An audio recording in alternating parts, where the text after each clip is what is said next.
નમસ્તે દોસ્તો, હું ગોપાલ ઇટાલિયા. આજથી 10 વર્ષ પહેલાં હું ધંધુકામાં નોકરી કરતો હતો. 2 વર્ષ સુધી ધંધુકામાં હું સરકારી નોકરીમાં હતો. એટલે ધંધુકા અને ધોલેરા આસપાસના તમામ ગામોમાં લગભગ મારા પરિચિતો, મિત્રો, શુભચિંતકો છે.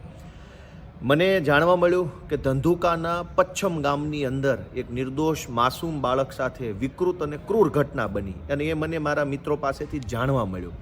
ગઈકાલે જાણવા મળ્યું, પછી મેં મીડિયા મિત્રોની મદદ લીધી અને ગઈકાલે FIR થઈ. પણ એ ઘટના 21-22 ફેબ્રુઆરીના રોજ બનેલી છે. પણ દોસ્તો, આજે આ વિડીયોના માધ્યમથી મારે ગુજરાતની પબ્લિક સુધી એક વિકૃતિ કરતાં પણ મોટી વિકૃતિનું નોલેજ લોકો સુધી પહોંચાડવું છે કે 21-22 તારીખની રાત્રે આ ઘટના બનેલી, જે વિડીયોમાં દેખાય છે અને જે કાંઈ બધું બન્યો છે બનાવ, એ છોકરાની સાથે માત્ર 21-22 તારીખે જ આવું બન્યું એવું નહોતું. એની અગાઉ પણ અનેક વખત એ છોકરા સાથે શોષણ કરવામાં આવ્યું, સૃષ્ટિ વિરુદ્ધનું કૃત્ય કરવામાં આવ્યું, એના કપડાં કાઢી એને કાચની બોટલ ભરાવવામાં આવી, દંડો ભરાવવામાં આવ્યો, અનેક ઘટનાઓ બનતી હતી. 21-22 તારીખની રાત્રે છોકરાએ કંટાળીને, થાકીને, નિરાશ થઈને પોતાના ખુદના મોબાઈલમાંથી 100 નંબર ઉપર પોલીસને ફોન કરીને જાણ કરી છે, જે મને ત્યાંના મારા સોર્સમાંથી જાણવા મળ્યું છે. મારો સોર્સ શું છે? મારા મિત્રો. છોકરાએ પોતે પોલીસને 100 નંબર પર જાણ કરી, પોલીસનો ડબ્બો આવ્યો, રાત્રે બધાને પોલીસ સ્ટેશને લઈ જવામાં આવ્યા. ત્યાંના ટ્રસ્ટના સંચાલકો કે જે કાંઈ કરતા ધરતા હોય એ બધા પોલીસ સ્ટેશને પહોંચ્યા, અને ધંધુકાના ભાજપના ધારાસભ્ય પણ પોલીસ સ્ટેશને. પોલીસે, ભાજપના ધારાસભ્યોએ અને ટ્રસ્ટના માણસોએ બધાએ ભેગા મળી આ ઘટનાને પતાવી દીધી. ગુનો દાખલ ન કર્યો. છોકરાના મમ્મી પપ્પા કે એના જે કાંઈ વાલી વારસો હતા એને પણ અષ્ટમ પષ્ટમ સમજાવી દેવામાં આવ્યું. છોકરો જે ગામનો છે એ ગામના સરપંચનો સંપર્ક કરીને, આરોપી છોકરા જે ગામના હતા એ ગામના સરપંચનો કોન્ટેક્ટ કરીને પોલીસ સ્ટેશનમાં પોલીસવાળાએ પોતે જ આટલી ક્રૂર ઘટનાનું ફીંડલું વાળી દીધું. અને ફીંડલું વાળવામાં હર્ષ સંઘવીની પોલીસ અને ભાજપનો ધારાસભ્ય, આ બંનેએ આગેવાની લીધી.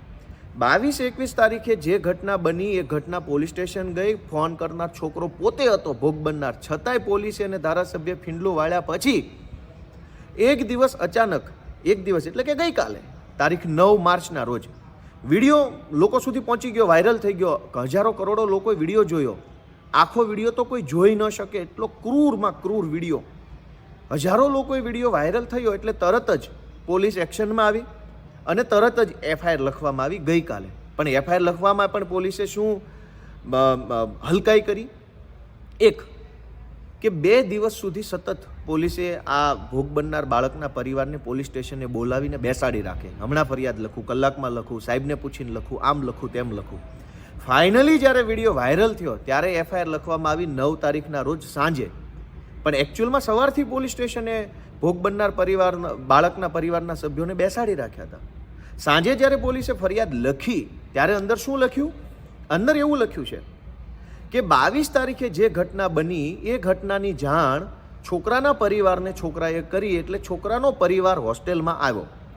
અને હોસ્ટેલમાં આવીને છોકરાના મામાએ હોસ્ટેલના સંચાલક મનસુખભાઈને જાણ કરી કે અમારા છોકરા સાથે આવી ઘટના બની છે. FIRમાં આ વાત લખી છે, એનો અર્થ એવો નીકળ્યો કે હોસ્ટેલના સંચાલક મનસુખભાઈને ખબર પડી ગઈ હતી કે દુષ્કૃત્યની ઘટના બની છે. એ પછી મનસુખભાઈએ શું કર્યું? કશું જ ન કર્યું. સમાધાનના કોશિશ કરી, ઘટના દબાવવાની કોશિશ કરી. પરંતુ 9 તારીખે જે FIR લખાઈ છે એમાં મનસુખભાઈને આરોપી તરીકે બતાવવામાં આવ્યા નથી. શું કામ? મનસુખભાઈ ભાજપનો માણસ છે. એક હોસ્ટેલની અંદર એક માસૂમ બાળકના કપડાં કાઢીને એને દંડો ભરાવવાની કોશિશ થાય છે. એ ઘટના મનસુખભાઈને, ધંધુકાના પોલીસવાળાને, ધંધુકાના ભાજપના ધારાસભ્યને અને હર્ષ સંઘવીને બહુ મામૂલી ઘટના લાગે છે. મારું તો એવું કહેવાનું છે કે આ ઘટનામાં પેલા છોકરા નહીં, આ બધા આરોપીઓ છે.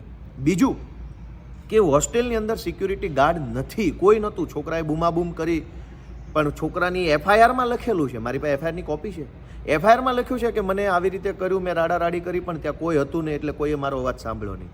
કેમ ભાઈ? કોઈ સિક્યુરિટી ગાર્ડ નહોતું, કેમ કોઈ રેક્ટર નહોતું, ગૃહમાતા કે ગૃહપિતા નહોતું. તો એ બેદરકારી સંચાલકોની છે. સંચાલકો આમાં આરોપી છે. આરોપીને પોલીસ બચાવે છે, કારણ કે પોલીસ ભાજપના ધારાસભ્ય અને હર્ષ સંઘવીના કહેવા પ્રમાણે કામ કરે છે.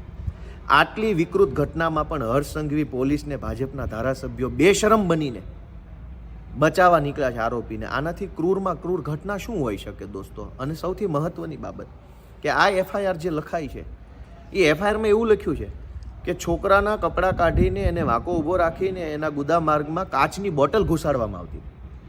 એકચ્યુઅલી બોટલ કાચની નહોતી, એ દારૂની બોટલ હતી, જે મને મારા સોર્સથી જાણવા મળ્યું છે. પણ પોલીસે એટલી બેશરમીની હદ વટાવી દીધી છે કે દારૂની બોટલ લખવાના બદલે સાદી કાચની બોટલ લખી છે એફઆઈઆરમાં. કાચની બોટલ હોસ્ટેલમાં કઈ હોઈ શકે? ત્યાં તો હોસ્ટેલમાં છોકરા ભણતા હોય તો તેલની બોટલ હોય, તો તેલ તો પ્લાસ્ટિકની બોટલોમાં આવે છે. ઠંડા પીણાની કોઈ બોટલ હોય તો એ પણ પ્લાસ્ટિકમાં આવે છે. હોસ્ટેલની અંદર કાચની દારૂની બોટલ હતી એવું ભોગ બનનાર છોકરો પોતે કહે છે, છતાંય પોલીસે મહાનતા બતાવવા પોતાની કાચની બોટલ લખી. અને સૌથી ક્રૂરમાં ક્રૂર કામ જો પોલીસે કોઈ કર્યું હોય તો એવું કે એફઆઈઆરમાં પોલીસે એવું લખ્યું છે કે ભાઈ આ વિડીયો વાયરલ થયો એટલે પોલીસના ધ્યાનમાં આવ્યો, એટલે હર્ષ સંઘવીના રાજમાં ધંધુકાની મહાન પોલીસે ભોગ બનનાર પરિવારનો સંપર્ક કર્યો, શોધખોળ કરી અને શોધી કાઢ્યા, પછી એને ફરિયાદ લખાવવા માટે મોટિવેટ કર્યા, પ્રેરણા આપી, હિંમત આપી, પછી એ પરિવાર તૈયાર થયો અને પછી ધંધુકાની મહાન પોલીસે ફરિયાદ લખી. એફઆઈઆરમાં આવું લખ્યું છે. 21 તારીખે 22 રાત્રે જ્યારે છોકરાએ 100 નંબર પર ફોન કર્યો ત્યારે જે ધંધુકા પોલીસે ભાજપના દલ્લાના કહેવાથી ઘટના ફીંડલું વાળી દીધું, પૂરી કરી દીધી, એફઆઈઆર ન લખી, છોકરાના વાલી વારસને ધમકાવીને કાઢી મૂક્યા, પોલીસ સ્ટેશનમાં તમાશો થયો રાતના સમયે. એ પોલીસ વિડીયો વાયરલ થયા પછી એમ કહે છે કે અમારા ધ્યાનમાં આવ્યું અને અમે એને સામે ચાલીને બોલાવીને એફઆઈઆર લખી. દોસ્તો, આટલી હદે ક્રૂરતા થઈ રહી છે. ઉપરથી આરોપીઓને છાવરવામાં આવે છે, કોઈ બોલવાવાળું નથી. અમે બોલીએ છીએ તો મારું ફેસબુક બ્લોક મરાવી દીધું પોલીસે. આજ સવારથી હું મારું ફેસબુક ખોલી શકતો નથી, બિલકુલ સ્ટોપ થઈ ગયું. મારા ફેસબુકમાં હું કંઈ મૂકી લોગિન નથી થતું. ધંધુકાના પોલીસવાળાએ આ ધંધા કર્યા છે. તો દોસ્તો, મારી એટલી જ વિનંતી છે કે આ ક્રૂર ઘટના બની છે, લોકો સુધી પહોંચાડો. હું એમાં સતત જોડાયેલો છું. એ ઘટનામાં ભોગ બનનારના વાલી વારસ સાથે વાયા સંપર્કમાં છું. મારા મિત્રો મને માહિતી આપી રહ્યા છે. તમારા બધાના સપોર્ટની જરૂર છે. જય હિન્દ.